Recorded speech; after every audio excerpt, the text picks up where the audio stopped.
Você já quis muito fazer alguma coisa e tremeu antes de fazer, e aí você enrolou tanto que você acabou entregando aquilo na última hora, e aí você ficou com o peso de ter entregue algo muito mal e porcamente?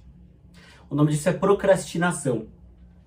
Eu tenho conversado com muitas pessoas e eu mesmo sou uma vítima da procrastinação muitas vezes, e eu quero conversar com você a respeito disso porque para mim a procrastinação, ela não é desleixo, não é preguiça, ela tem algumas causas sobre autoconhecimento que talvez você ainda não foi alertado, ou se você foi alertado, você não está considerando nesse momento. Eu fiz anotações e então algumas vezes eu vou ter que consultar meu caderninho, e eu tô de fone porque eu tô naquele momento da vida em que todas as coisas estão se quebrando e meu celular é um desses frutos, tá? Mas logo eu vou consertar. Bom, se você não me conhece, eu sou o Davidson. Inclusive você pode me seguir nas redes sociais, onde todas elas eu sou @DavidsonJr, tá? Eu sou mais presente, @DavidsonJR. Eu sou mais presente no Instagram. Então, sobre a procrastinação, o que eu percebo? Isso, gente, eu não sou psicólogo e estou analisando pela minha própria vida e pelas vivências de algumas pessoas que eu conversei. A procrastinação, ela nasce de uma mistura de alta expectativa versus falha de autoconhecimento, né? Ou falta de autoconhecimento. E por que eu digo alta expectativa versus falta de autoconhecimento? A procrastinação, geralmente, ela vem... o primeiro fator dela é que você quer fazer algo muito grande, algo muito complexo, algo muito bonito, né? E no meio do caminho vão acontecendo certas coisas. A primeira coisa delas, pra mim, e eu acho que a mais importante, inclusive, é a emoção negativa. Você já reparou que quando você procrastina, antes de procrastinar, veio uma emoção muito negativa? Você teve um impulso de não querer ir naquele lugar, você teve uma sensação ruim por se lembrar de algo relacionado àquela tarefa, tem alguém que você não quer encontrar naquele lugar ou que você não quer conversar. Mas sempre, assim, olha, por que é importante o autoconhecimento? É para você se perceber. Quando você estiver enrolando, você tem uma tarefa para daqui 3 dias, hoje você não fez, amanhã você não fez, percebe, se pergunta, por que eu não estou fazendo essa tarefa? Geralmente, olha, se for uma reunião, você pode não se sentir seguro quanto às pessoas que estão lá. Alguém ali daquela sala pode te causar um desconforto. Se for sobre encontros familiares, talvez você já tenha vivido uma situação que te causou um estresse. Você pode ter um desentendimento com alguém, você vai passar por uma situação constrangedora. Se for relacionado a dinheiro, pode ser que você não tenha o dinheiro, pode ser que o seu dinheiro esteja contado e se você fizer aquela tarefa você fica sem. Pode ser que você ache que aquele gasto é desnecessário, ele não é bem visto para você naquele momento. Então sempre tem uma emoção negativa, né, relacionada à procrastinação. E para mim também tem a questão da frustração, que aí eu acho que é quando a gente coloca a alta expectativa. Porque olha só, você geralmente coloca, bom, numa reunião, você quer apresentar um PowerPoint de 36 páginas e você quer fazer a coisa mais bonita, cheia de design, com o máximo de informação e links e dinâmico, só que te deram 5 dias para fazer essa tarefa e você tem todo o restante do contexto. Você tem as suas tarefas profissionais, você tem a sua vida, você tem os seus estudos, você tem o seu treino e ainda você tem essa função de apresentar esse PowerPoint. E você criou uma expectativa muito alta porque você quer surpreender todo mundo. Mas daí você não tem o tempo, né, para poder fazer o que você colocou na sua cabeça que você faria. Aí você não tem o conhecimento, porque você precisa conhecer ferramentas, Word, PowerPoint, até o Word também, mas PowerPoint, Canva, sei lá onde você vai fazer essa apresentação. Você tem esse conhecimento para usar essa ferramenta? Então você foi colocando a sua expectativa lá em cima, né? E aí você não vai conseguir fazer, você vai se frustrar porque você criou algo grande na sua cabeça que não vai ser entregue. Quanto mais você não entrega, ou quanto mais você tem que parar para estudar, para entender a ferramenta, mais tempo vai. E indo mais tempo, você não consegue perceber que esse era um tempo de trabalho que você poderia ter entregue o simples muito bem feito, né? Isso vai te frustrando. essa alta expectativa vai te colocando uma pressão para entregar. E aí você fica tão perdido que você acaba enrolando, deixa para fazer na última hora. Você criou uma expectativa aqui em cima, vai entregar uma coisa ruim, o resultado vai ser ruim. Então, você tinha expectativa de, com essa apresentação, ser promovido, sei lá, ter um cliente alcançado, né, muito maior, muito melhor, mais vendas, você ia trazer mais pessoas para o seu fluxo de pensamento, para o seu ecossistema, não sei. Você criou uma recompensa com uma coisa muito grande, mas não conseguiu entregar algo muito grande, a recompensa vai ser pequena, porque às vezes, gente, tem o fluxo da sorte, né? Mas ele é muito fora da curva, assim. De repente você não sabe fazer uma coisa, mas encontra uma ferramenta mágica que faça ali no último minuto e entrega perfeito. Mas isso não é o natural.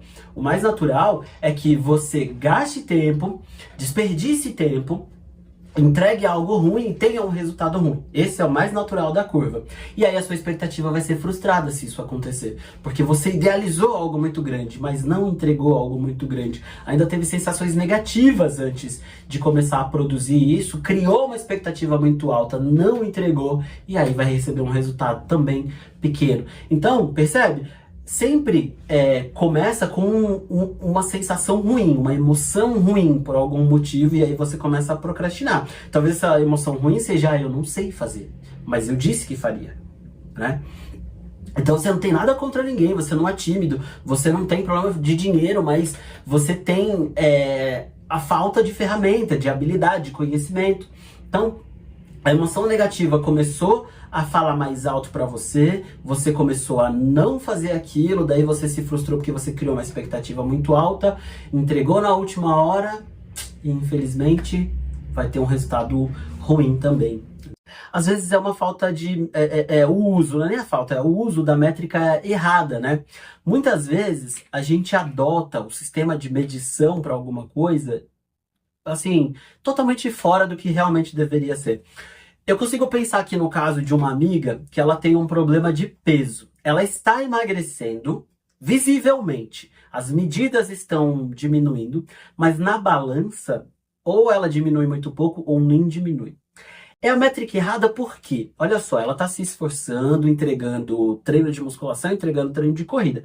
Só que, se ela confiar na balança, ela se frustra porque os músculos, eles são menos volumosos, mas eles são mais pesados do que a gordura. Então ela tá perdendo gordura, só que a balança tá contabilizando o ganho de músculos. Então ela não tá vendo que ela tá emagrecendo e que tá vindo de dentro para fora. Na cabeça dela não tá tendo resultado. Poderia ser que ela parasse a partir dali, procrastinasse, se sentisse infeliz, fosse menos para academia, né? E aí, com isso, o resultado vai ficando cada vez pior e a sensação que ela vai construindo nela é também cada vez pior. O que é muito ruim. Mas por quê? Métrica errada. Qual a métrica ideal para ela? Medir. Tirar as medidas, né, através de adipômetro, fazer bioimpedância. Essa deveria ser a métrica. A balança já não serve. Então, às vezes, a gente faz isso com tudo. Cara, se coloca lá que você vai ser milionário em um ano. Mas isso é humanamente impossível. Você não vai conseguir. Você entra pra academia e fala que vai perder 10 quilos. Você não vai conseguir. Aí, além de você não conseguir, você tá se medindo pela métrica errada. O que acontece nos próximos 2, 3 meses? Você desiste. Parece que você não teve sucesso, que você não conseguiu, né? Que você não tá fazendo a coisa certa. Na verdade, é um processo, é um caminho. Você tá fazendo a coisa certa, mas você tá olhando a métrica errada, tá se medindo do jeito errado. Eu sempre acredito, gente, que a procrastinação ela tem 3 aliados muito fortes, assim, e que a gente precisa fazer uma análise mais profunda. E aí vem mais autoconhecimento a seu respeito. A primeira delas, para mim, é o cenário. O cenário te ajuda muito a procrastinar. Será que você está no lugar certo, fazendo a coisa certa? Será que todo mundo daquela equipe contribui? Será que o momento contribui? Porque olha só, a gente não leva em consideração fatores pessoais, né? Mas fatores pessoais são importantes. Se eu tô num momento depressivo da vida, tô triste, não tô conseguindo fazer as minhas coisas pessoais, não tô entregando o meu melhor no trabalho. Eu já tenho um cenário pessoal desconstruído, propício para eu não entregar resultados, né? Se eu tô amargurado, não quero conviver em um grupo e eu digo que eu vou fazer uma tarefa em equipe, eu não vou entregar esse resultado. não vai ser bom para mim, né? Se eu tô tomando determinados medicamentos, se eu tenho segurança em ir naquele lugar ou não, se eu tenho o conhecimento necessário para fazer parte daquilo, se eu sou a pessoa certa para liderar ou não. Porque às vezes a gente quer liderar, mas não é o momento. Então eu preciso saber o cenário, eu preciso olhar o cenário e falar, bom, esse cenário, ele me contribui ou ele me atrapalha? Então o cenário é muito forte na nossa vida. O cenário é uma das coisas mais capazes de conseguir mostrar ou não um resultado. Porque você pode estar do lado de pessoas que são exatamente iguais a você. E aí, se você estiver tendo um resultado ruim, automaticamente você se destaca e como ruim. Você pode estar num cenário onde as pessoas são muito melhores que você e tudo contribui para que elas sejam, né? E aí você pode só se igualar a essas pessoas. E você pode estar num cenário onde as pessoas são, olha, com perdão da palavra, piores do que você, né? E aí um mínimo de esforço que você faz demonstra que você está muito acima, num nível muito maior, muito melhor. Os cenários, daí as pessoas, para mim, as pessoas são, gente, a parte mais importante. As pessoas são as que mais nos influenciam a fazer alguma coisa, ou a não fazer alguma coisa, a ter vontade de fazer alguma coisa, ou a procrastinar essa coisa. Você pode ter um bloqueio com uma pessoa da sua equipe e isso não te permite caminhar. Você pode ter diferenças pessoais com alguém. Você pode ter uma questão mal resolvida. Olha, uma situação de família. Você vai num almoço de família e você tem uma briga com o seu cunhado que ainda não foi resolvido. Vocês não sentaram e colocaram os pingos nos is e não disseram, ó, me desculpa por isso e por isso, ou você estava errado nisso, eu vejo assim. Vocês não colocaram os pingos nos is. O que vai acontecer quando vocês se encontrarem? Ou vocês vão passar por cima daquilo, vão esquecer e nada aconteceu, ou vocês vão se trancar, se limitar, cada um vai ficar no seu quadrado e a situação vai ser cada vez mais difícil, mais esquisita, né? Então, olha como as pessoas comprometem o seu fluxo. E elas comprometem o seu fluxo criativo, o seu fluxo produtivo, o seu fluxo financeiro. As pessoas podem te fazer gastar com um comentário, elas podem te fazer economizar com um comentário. As pessoas podem te impulsionar com um comentário, assim como elas podem te travar com um comentário, né? Para que servem as críticas? Para que servem os elogios? Então, às vezes uma pessoa ela não precisa te elogiar, mas o fato dela não te criticar já te deixa à vontade. Outras vezes as pessoas não te criticam, mas você sente que os elogios não são sinceros. E algumas vezes as pessoas não te elogiam, mas aquelas críticas são desnecessárias, entende? Então, às vezes uma pessoa ela pode te... Pra mim, as pessoas são o mais pesado disso tudo. Só lembrando que eu não sou formado em psicologia, tudo que eu tô falando aqui, gente, é uma visão minha, tá? É pessoal, assim, é uma opinião, é um ponto de vista meu aqui, relacionado a mim, as minhas vivências e as vivências das pessoas com quem eu convivo e converso. E aí, então, a gente falou dos cenários das pessoas e vem as habilidades. Cara, no seu trabalho não vai ter jeito de você fazer uma tarefa que você não conhece, ou que você não aprendeu ou não está disposto a aprender. Então, as habilidades falam muito. Porque quando você não tem as habilidades certas, por que você procrastina? Porque vem aquela tal da síndrome do impostor. Parece que você não tem o... Parece não, você não tem o conhecimento necessário, então você sente que você fica inseguro, você acha que você não vai entregar. Ou você tem muito conhecimento técnico, mas tem pouco conhecimento subjetivo, aplicou muito pouco na sua vida, então você não consegue analisar por outros pontos de vistas e aí dá um ruído na comunicação com as pessoas que viveram mais daquilo, conhecem mais daquilo, fazem mais daquilo durante o dia, durante a vida, eu quero dizer, tá? Pode ser que você tem muito conhecimento teórico e falta prática. Muito conhecimento prático, falta teoria. Então, as habilidades, elas também te fazem travar e procrastinar. Porque se você se sentir inseguro, você vai procrastinar, você vai colocar aquela tarefa mais pra frente. Se você se sentir usado, né? Se você achar que você tem habilidade demais perante o grupo, você tá fazendo muito e o grupo pouco, você vai ter uma resistência de entregar aquela tarefa. Então as habilidades também contam muito, né? Esses três que eu falei, gente, o cenário, as pessoas e as habilidades, pra mim eles são a causa de qualquer procrastinação, porque é sempre assim, você começa criando uma expectativa alta, Se frustra porque você não se conhece, principalmente não conhece seus comportamentos perante o cenário, perante as pessoas, perante as suas habilidades, se você tem ou não essas habilidades. E daí, então, você começa a ter sentimentos negativos sobre aquela função, e isso, lá no futuro, ou nessa tarefa, te faz procrastinar. Eu tenho um exemplo meu. Eu fui um adolescente muito tímido. No começo da minha adolescência, eu era o tímido patológico, daqueles que, com todas as pessoas seguras, né? Meus amigos e meus familiares, eu falava numa boa, mas qualquer situação fora disso me travava absurdamente. Não quer dizer que eu não fosse inteligente, que eu não tivesse repertório para as conversas. O grande lance eu tinha uma questão patológica que me travava. E, e isso muitas vezes me impedia de fazer certas coisas, ou quando eu me propunha a fazer certas coisas, eu me enrolava o máximo que eu podia para ver se alguém falava, não faz, não precisa, não entrega, né? Para dar tempo de eu não ter que fazer, então. Então eu fui muito tímido. Hoje eu reconheço uma das causas disso. Por exemplo, os meus primeiros trabalhos, eu era muito tímido, eu quase não falava, então eu me mostrava muito pouco. Eu não seria efetivado, porque eu não era o que o mercado queria, né? Eu tinha o anseio de ser efetivado, mas eu não seria efetivado. Hoje eu sei disso, naquela época não.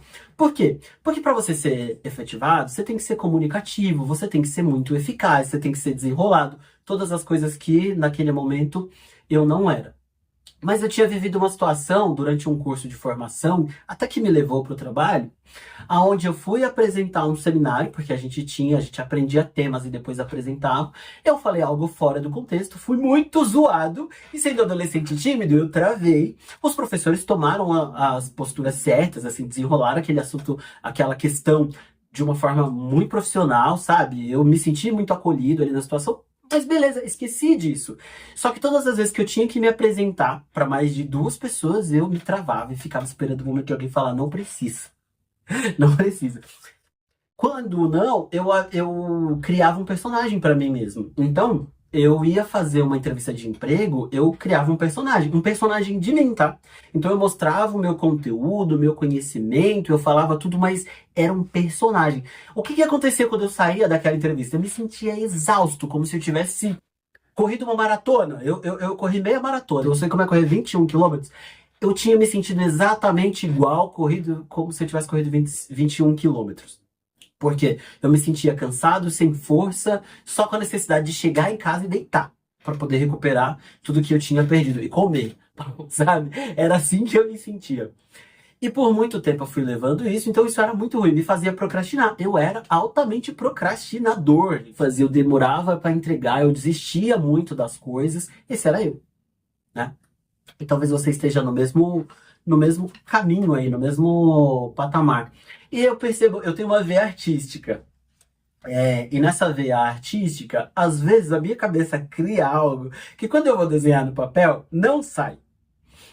E por que eu tô falando a respeito disso? Porque muita gente procrastina por esse motivo, né? Lembra da expectativa? Eu crio aqui um personagem na minha cabeça e vou desenhar, ele não vai sair igual. Só que por que ele não vai sair igual? Porque por mais que eu tenha uma veia artística e tenha um dom, eu não pratiquei o suficiente. Então eu não tenho as habilidades necessárias, entende? Eu vou ter que praticar mais. E quanto mais eu praticar, mais próximo daquilo eu vou ficar. Eu vou sentir o desconforto, a vontade de desistir por algumas vezes. Mas quanto mais eu praticar, mais hábil eu vou ficar sobre aquele assunto. E um dia, o que está na minha cabeça vai ser só traduzido pro papel, né? Então, nesse momento, você já pode estar se perguntando, tá, Davidson, mas o que isso tem a ver com a procrastinação? Ou agora, você vai me falar como é que eu vou vencer a procrastinação? Gente, lembrando que eu não sei de tudo, e o que eu vou te falar agora sobre vencer a procrastinação é pessoal, e eu acredito que pode funcionar para você. Como que a gente vence a procrastinação, então? Se conhecendo, primeiro de tudo, autoconhecimento. Porque o autoconhecimento vai te fazer entender quais pessoas você não quer estar perto, quais situações você não quer viver, o que você não sabe a respeito daquela tarefa ou daquele assunto. Por que você não quer fazer? Você é tímido? O que te trouxe? Qual sensação está te trazendo começar essa tarefa, né? Por que você não está começando? Então, você está no primeiro dia, não começou, no segundo dia, não começou. Opa, o que aconteceu que você não está sentindo prazer em fazer essa tarefa? Depois, O outro passo para sair também é você treinar até ficar bom. Porque tem essa máxima da internet que eu concordo muito, da vida, na verdade, que eu concordo muito, é fingir até ser. Só que ela tem um risco, porque você fingir pode parecer que você já é. E você não pode acreditar que você já é. Você tá fingindo que você já é, né? Então, tá, beleza. Eu tenho uma veia artística, eu sou um desenhista, eu posso me ver assim. Mas eu não sei desenhar como eu quero, né? O que tá na minha cabeça. Então só tem um jeito. Praticar, praticar, praticar. Eu vou começar desenhando o homem de pauzinho. Daqui a pouco eu coloco ele mais gordinho com formas anatômicas. Vou me especializando em desenhar mãos e pés. Daí eu começo a desenhar cabelo, coloco brilho no cabelo. Daí eu começo a me especializar em olhos, em expressões, em direções, em traços. Quando eu menos perceber, eu fiquei excelente no meu desenho e a minha mente ela vai ser recompensada por isso, né? A dopamina chega e aí ela me diz, você tá no caminho certo. E uma vez que eu me sinto no caminho certo, eu não procrastino mais aquela função porque eu sinto prazer nela. Tá? Então, para sair da procrastinação, é autoconhecimento para você entender o que você gosta, o que você não gosta, quais as emoções negativas que te causam e te impedem de começar aquela função, e depois é praticar até sentir prazer, até sentir muito prazer, né?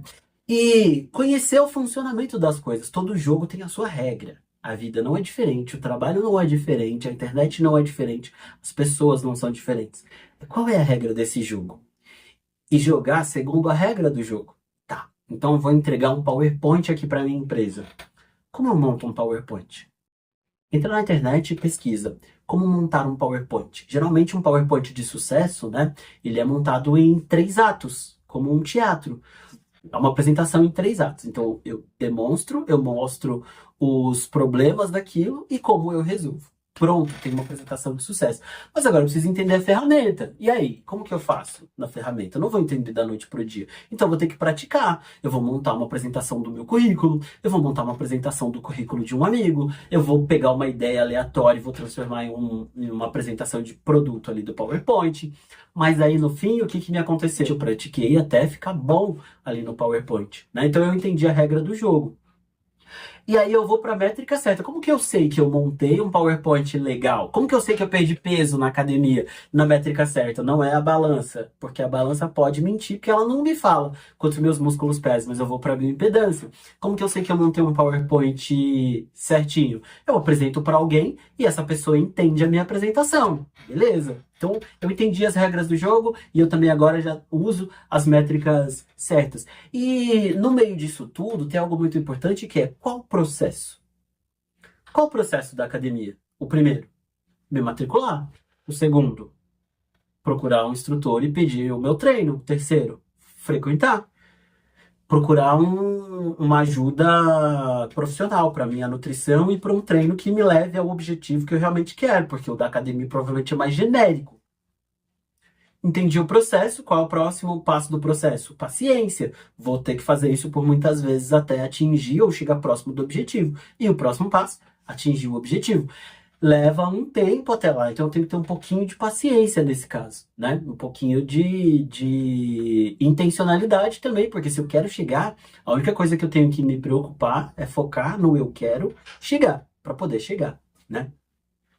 E aí tem uma coisa que você precisa muito levar em consideração, que é assim, gente, quando você não tá minimamente interessado num assunto, você não tem foco. Não, cara, não vai ter processo, não vai ter autoconhecimento, não vai ter nada que te faça chegar ao fim de algo que você não tá interessado. Se você chegou até o fim desse vídeo, é porque você minimamente estava interessado nesse assunto. Porque quem não chegou até o fim desse vídeo não estava interessado, já desistiu, já abandonou faz um tempinho, né?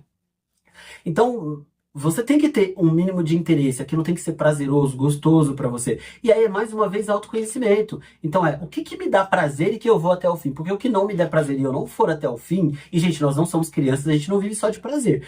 Então, muitas vezes você vai ter que fazer alguma coisa simplesmente porque você tem que fazer aquilo. Mas você tem que estar disposto a fazer aquilo porque você tem que fazer. E aí, você então precisa começar a pensar o que que eu vou fazer chegar até o fim. Porque o que eu não fizer chegar até o fim e eu tiver jeito de dizer não, é dizer não. Dizer não, não tem jeito.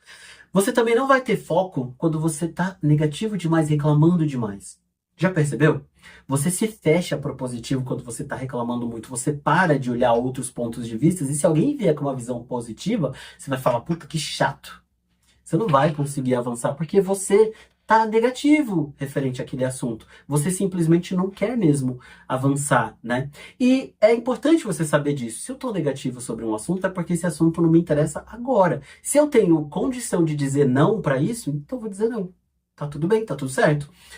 Ah, Davidson, mas eu não sou uma criança, não posso fazer só o que eu quero. Tá, quando você é obrigado a fazer alguma coisa, faça. Mas se você não for, não faça.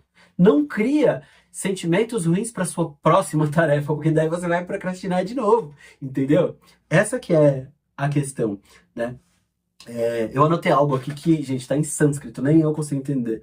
Às vezes você fala, ah, tá, olha. Ai, gente, isso me incomoda, acho que o som vai continuar saindo aí. Uma coisa que a gente faz muito, sem perceber, é mentir para nós mesmos, né? Não sei se você já reparou, eu vou te contar uma situação que eu soube há pouco tempo. Conheço uma pessoa que ela detesta o trabalho, mas ela tá nessa empresa há muitos anos. Essa empresa paga bem para ela. é, Bom, o principal de lá é o dinheiro. Essa empresa paga muito bem para ela, dentro da profissão que ela acabou fazendo na faculdade, que não era exatamente o que ela queria, mas era o que dava dinheiro na época em que ela resolveu estudar.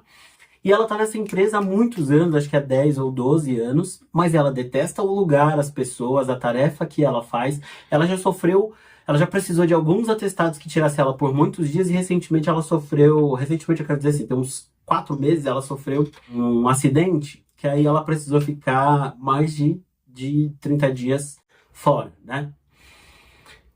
E aí, o que que aconteceu? Nesses 30 dias fora, ela virou uma pessoa muito melhor, mais sorridente, mais comunicativa, uma pessoa que consegue colocar as ideias dela para fluir. Ela evoluiu em outros aspectos da vida que, enquanto ela estava trabalhando nesse lugar, ela não evoluía, principalmente na personalidade dela, que era uma personalidade carregada, carrancuda, né?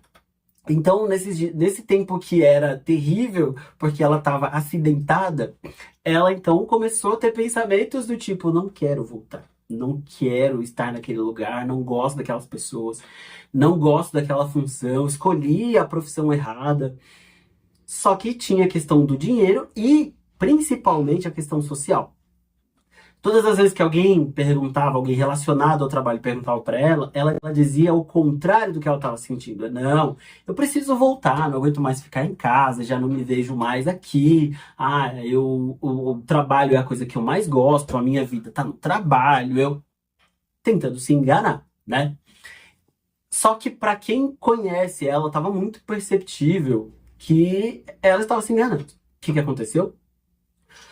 Ela voltou, deu o tempo dela voltar, ela voltou pro trabalho, ela voltou a ser uma pessoa dispersa, mal-humorada, que acorda atrasado, que chega para fazer só o que tem para fazer e não se desenvolve, abandonou as coisas gostosas que ela estava fazendo antes, a internet que ela estava gostando de se desenvolver, ela foi deixando para trás. Tudo na vida dela voltou a ser como estava antes, aquela sombra cinza.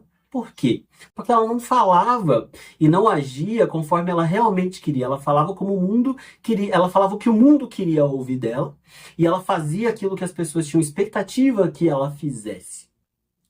Ela se acidentou de novo por dispersão no trabalho, um acidente muito semelhante ao que tinha acontecido antes, né? Precisou de mais alguns dias fora.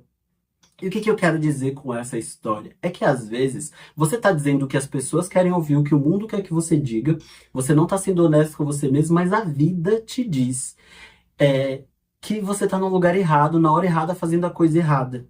E por isso você vai procrastinar, por isso aquela tarefa é ruim, por isso aquela tarefa é chata, por isso aquelas pessoas são terríveis. Porque no fundo não é exatamente sobre as pessoas, os lugares, as tarefas, é você não quer fazer aquilo, entendeu? Se ela fosse mais honesta com ela mesma, ela ia entender que, tá, eu preciso desse dinheiro, eu vou ficar aqui mais um tempo, porque eu não gosto desse lugar, eu não gosto dessas pessoas, eu não gosto dessa função. E aí, ela ia encontrar uma forma de pedir demissão, sair e viver outra coisa que ela realmente gosta. Só que não, o que que ela faz? Ela fica esperando a vida dar sinais para ela. Mas enquanto a vida não dá sinais, ela não tem um acidente para ela poder ficar fora, ela não tem um atestado para ela poder ficar fora, ela vira uma pessoa que procrastina, uma pessoa que fica triste, que fica amargurada, que reclama, porque ela não quer estar ali, entendeu? Então, muitas vezes, esse é o caminho mais comum adotado por nós procrastinadores, né? Porque a gente está fazendo a coisa que a gente não quer, no lugar que a gente não quer, do jeito que a gente não quer, na hora que a gente não quer. E eu sei, gente, eu sei que nós não somos crianças e não sendo crianças, nós não vamos fazer só o que a gente quer. Não é sobre isso. A gente vai fazer muitas coisas que a gente não quer, mas todos os dias nós vamos fazer algo que nós não queremos. Todos os dias nós vamos passar por cima das nossas vontades. Todos os dias a gente vai viver as emoções e as sensações ruins para fazer aquilo, entendeu? Nós vamos virar procrastinadores profissionais. Esse é o ponto. Então é isso, tá? Tudo que eu tinha pra dizer era só até aqui. Se esse vídeo fez sentido pra você, você chegou até aqui, me deixa um joinha aí, escreve, né, se fizer algum sentido pra você. Eu tenho um e-book muito legal, que é sobre transformação de vida. Na verdade, o nome do e-book é 90 dias de transformação da vida inteira. Porque eu acredito que se você trabalhar em pontos como você fortalecer o seu físico, automaticamente você fortalece a sua mente, fortalecendo a sua mente, você melhora as suas questões financeiras, melhorando a sua questão financeira, você melhora o seu social, né? E com o social, você acaba também se posicionando melhor como pessoa. Então você trabalha os aspectos principais da sua vida dentro de 3 meses. O e-book está com preço muito acessível, eu estou deixando o link aqui no comentário fixado. Fala comigo também aqui através dos comentários, me fala se você gostou, se não gostou, se fez sentido, se eu só falei abobrinha, ou se o meu ponto de vista está totalmente errado de acordo com o seu. Me segue lá nas redes sociais, como eu te falei, e tô deixando também o meu blog aqui, onde eu vou abordar esse mesmo tema, só que com mais riqueza de detalhes lá, para ser lido, né? E também para ser ouvido através do podcast. É isso, gente. Eu sou o Davidson mais uma vez e até o próximo vídeo.